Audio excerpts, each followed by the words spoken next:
বিচারকগণ তাদের একটা হোয়াটসঅ্যাপ গ্রুপে কিছু ডিসকাশন করছিলেন, যেটা স্ক্রিনশট সরকারের পছন্দ হয় নাই।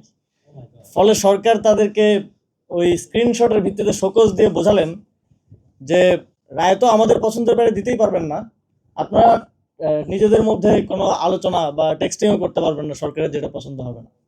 তো এটা একটা ইন্ডিকেশন যে আগামীতে বাংলাদেশের বিচার বিভাগ কিভাবে চলতে যাচ্ছে।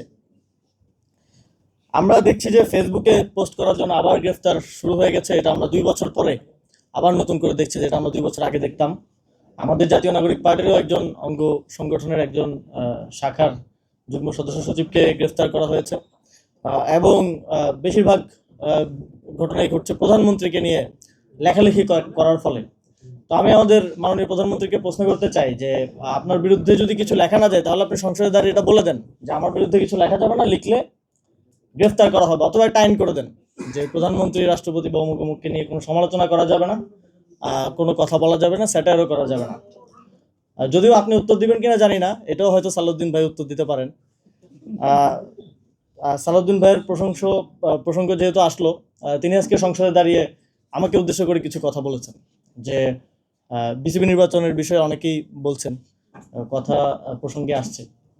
তিনি বলেছেন যে আগের নির্বাচনের সময় কাউন্সিলর আনার ক্ষেত্রে প্রভাব বিস্তার করা হয়েছে।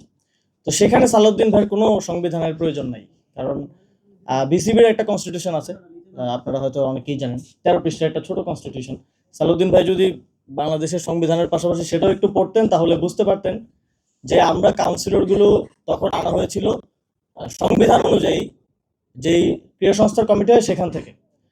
কিন্তু তারা চেয়েছিল তাদের যে ছেলেরা এখন বিসিবিতে বসেছেন তাদের নামগুলো পাঠানো হোক, যাদের স্পোর্টসের সাথে কোনো সম্পর্ক নেই, সংবিধান অনুযায়ী তাদের সেখানে আসার কোনো এখতিয়ার বা তাদেরকে নাম পাঠানোর কোনো এখতিয়ার আসলে ডিসিদের ছিল না।